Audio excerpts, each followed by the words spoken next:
Welcome to the Painless Flipping Podcast, where I bring on experts and people that are in the industry that are taking on the deals, taking on real estate deals, and we learn from them. And today I got Mark Lefleur. Is that right? That's right. That's right, man. How are you? We got Mark Lefleur, who's a chef, ultimate chef. He's going to tell us how he got into real estate investing. Mark actually reached out to me, so letting me know about some of the deals he's been doing recently. And I said, man, let's talk about your journey in real estate, because it doesn't matter where you're at in real estate, whether you just started and you're kind of dialing and you're trying to figure it out, whether you've done a couple deals or you're done hundreds of deals or thousands of deals. You can learn from everybody because everybody has something to offer. So Mark, I wanted to bring you on here and kind of learn what's your journey been like, man. Tell us a little bit about yourself in like 60 seconds. Just kind of give us a little intro, and then we'll start just chatting it up. Yeah, man. Thanks. Appreciate it. Course, yeah. Well, married, 6 kids, and so spent a lot of the time with the family. Yeah, you got to with 6 kids, right? First and foremost. Yeah, 100%. That's awesome. And got into real estate. Well, started my interest in real estate has kind of always, been around as a young man, or in my 20s, early 20s.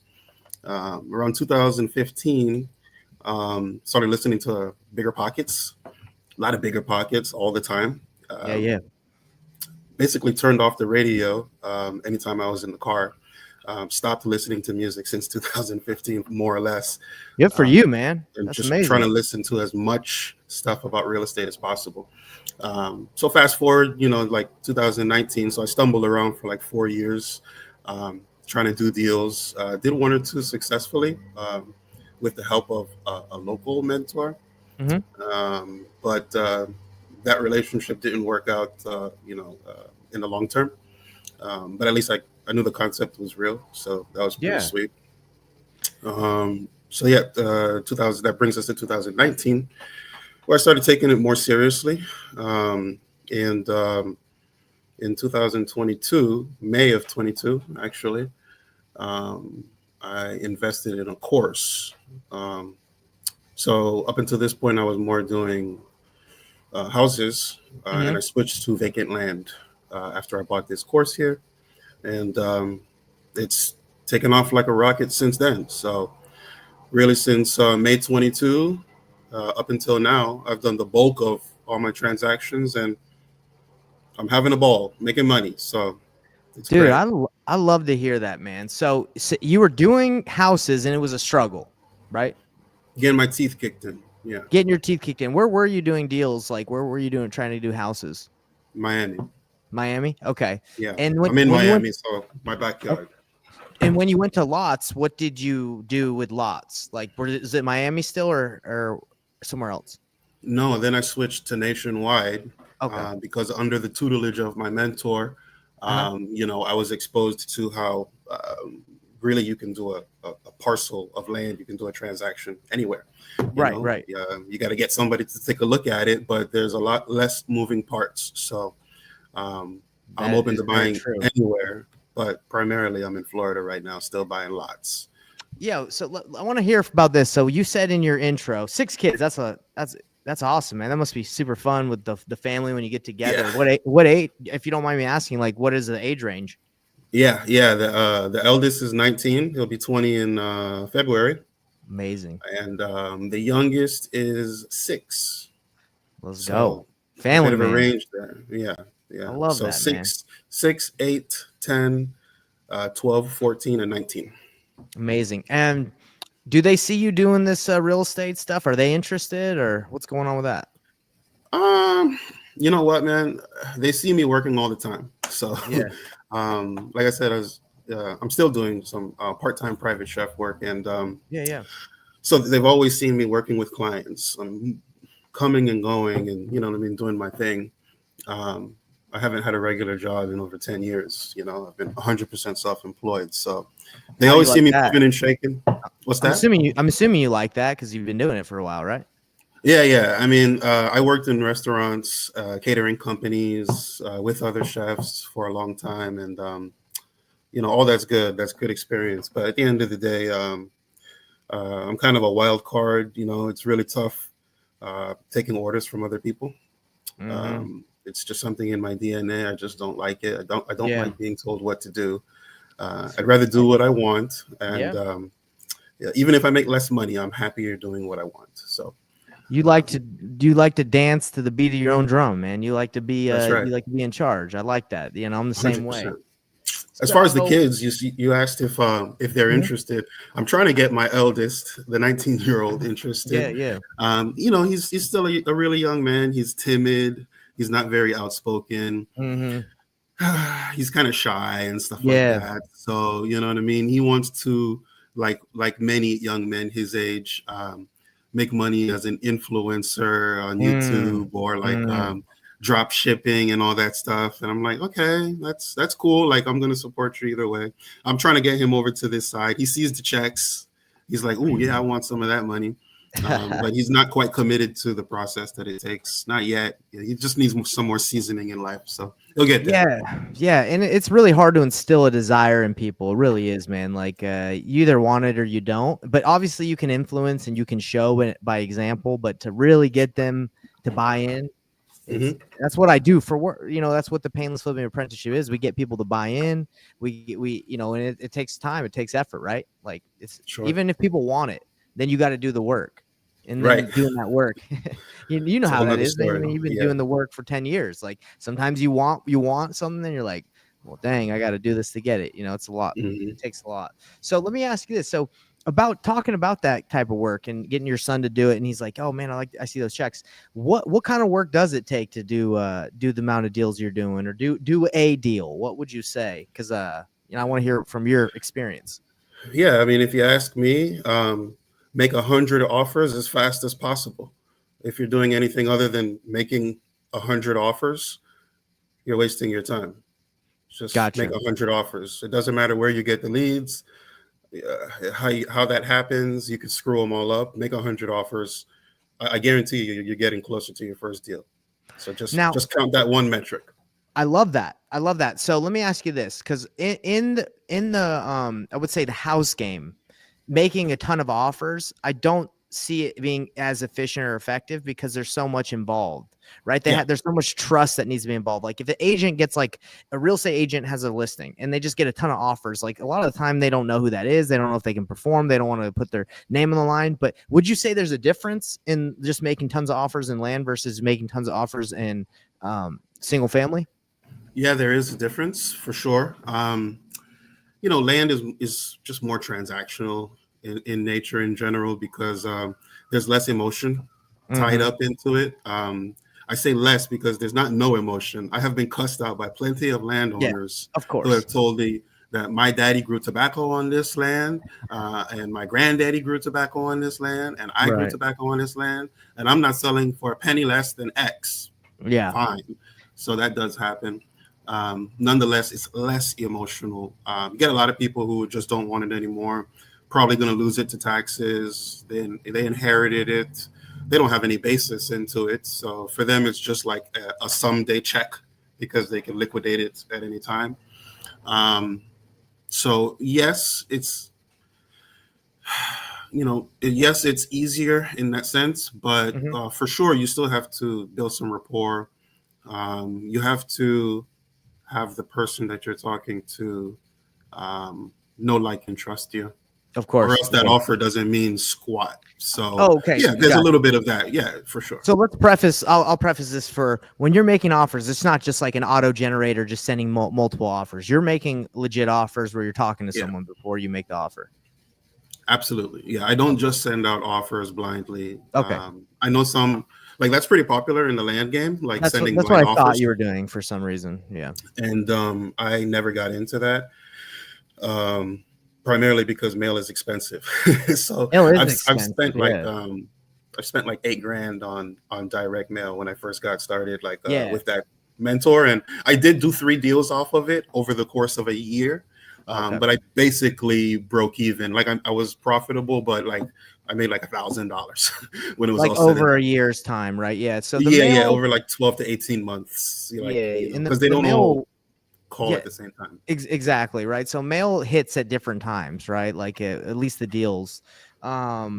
So when you're calling these sellers of these land, are you making the offer or are they kind of giving you an idea of where they want to be and it's kind of close, or are you usually having to lowball them and just kind of cross your fingers and hope they accept the offer? How does that usually go for the ones that you do get?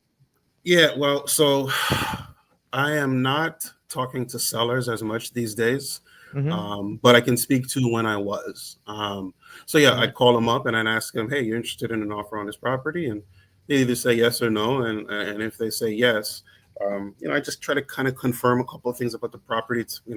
Try to figure out if they ever had any plans for building on it. Like if it's an infill lot, depending on the property, I have some Right. questions that I want to ask just to get them to open up and talk to me a little bit.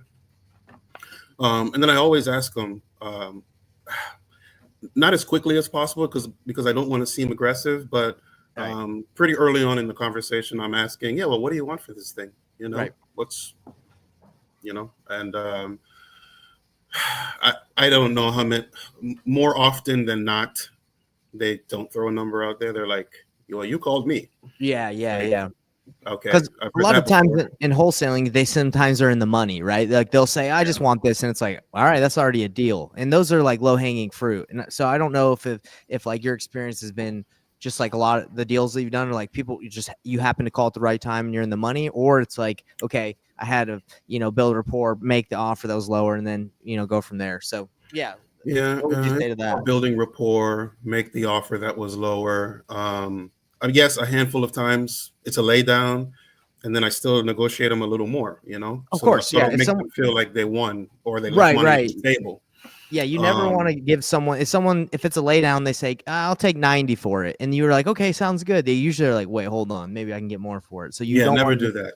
yeah, Yeah, never don't do do that, that. everybody. Always negotiate a little bit. You got to make them feel like you guys have to do the dance, and then they have to lead in the dance, but you're really leading. You got to make them feel like they fought and won for it. So yeah, I always love that. negotiate a little more for sure.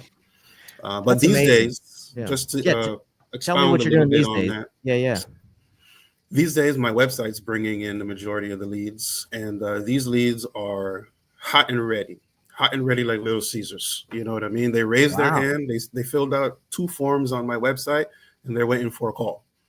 You know what I How'd mean? you get So the I get website to generate leads? Is it SEO? SEO. Yeah. Great Yeah. job. How'd you learn how to do that?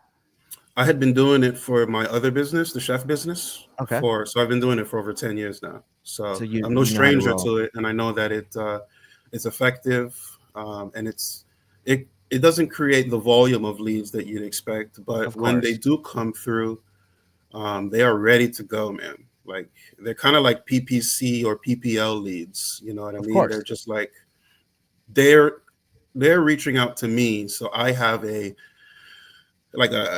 upper hand in the conversation. You know what I mean? I kind of hold the cards with a little bit of leverage. So in those situations, I'm asking them straight up, "What do you want for it?" You know, Yeah. Yeah. Because they're coming to and they're you. going to tell me every time. They never, "Oh well, well, you called me. You filled out my thing on the website. Well, I didn't call you. So what do How you long? want?" I have a question about your SEO. How long have you been doing that site? Because I know it can take some time to get that SEO going. Or did you just do it recently and it's popping off already? No, it takes seasoning. It's been live for 4 years now. It's been Okay, live 4 years. since 2020.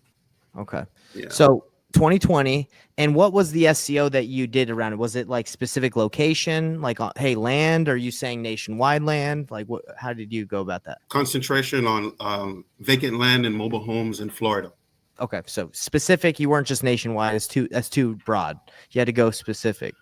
You can go broad with SEO, but Mhm. I just want to focus on Florida as my primary market. I love that, man. Okay.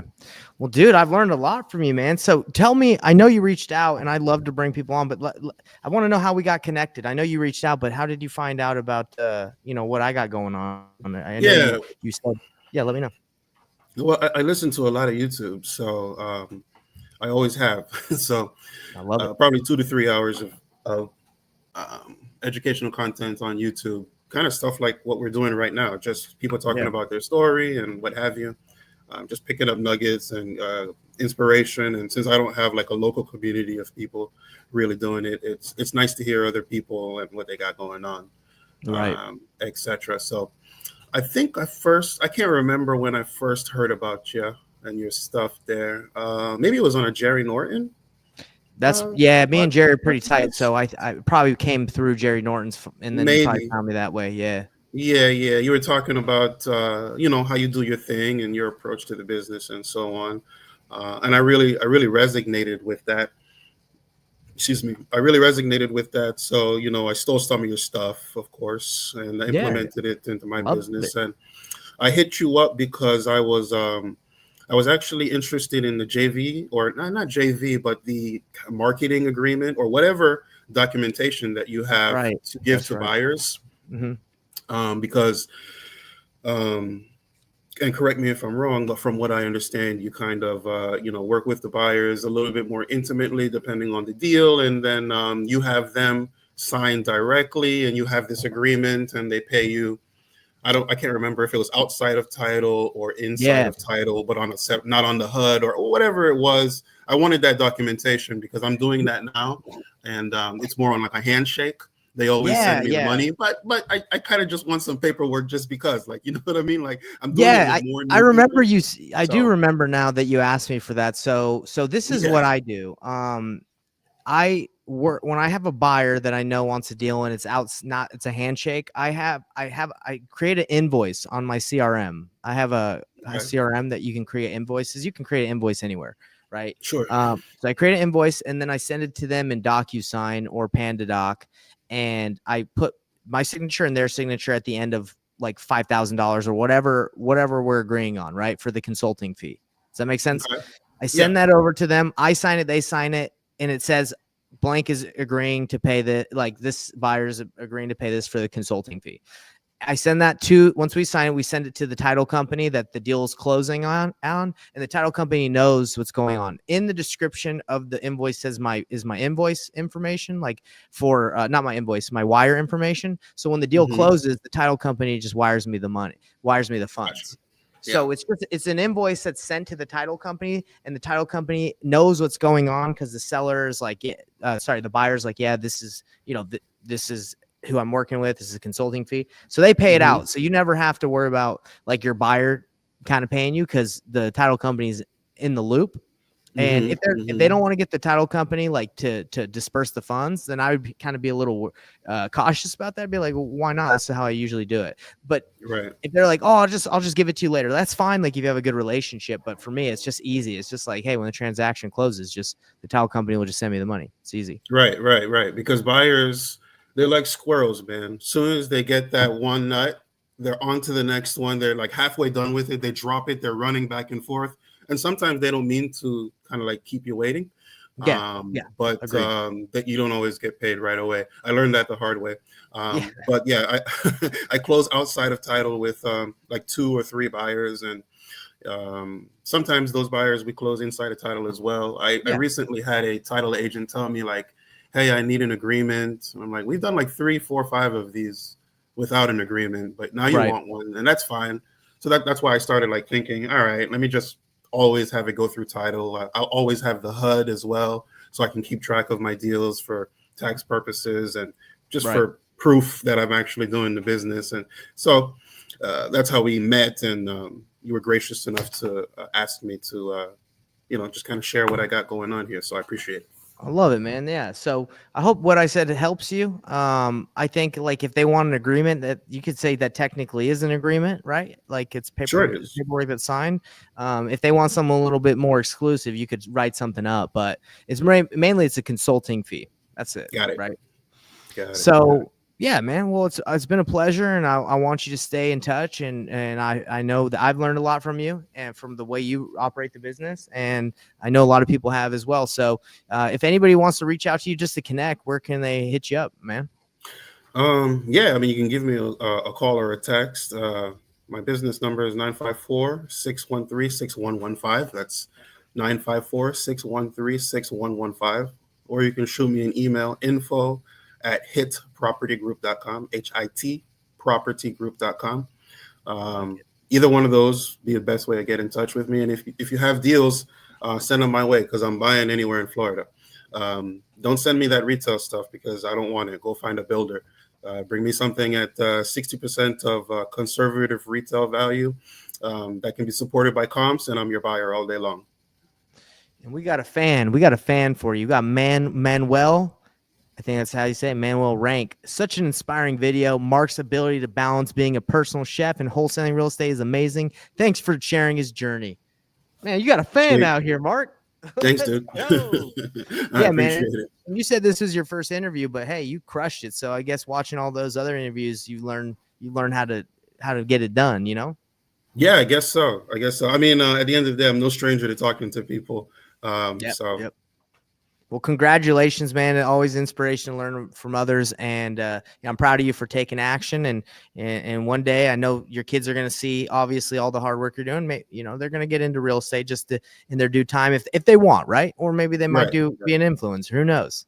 Who Yeah. knows what Well, what I told them, listen, do whatever you want to do, but always have a way to make some money, and that'll be real estate on the side over here. So when you're ready, I'm ready to teach. I love it, man. Well, appreciate it. And we're signing off, everybody. If you like this video, please like the video, because if you like it, the algorithm says, hey, this is a good video. Let me get in front of more people. And by the way, if you guys want to learn how to wholesale, whether it's land or lots or anything, what we do is we have a free training every week in our Facebook group where we go over like the core principles of how to get into getting your first deal. And, if you want to learn how to get that first deal, pop in on our Facebook group. We do it at 4 p.m. Eastern Standard Time today and every Thursday. Catch you guys later. Peace. Peace.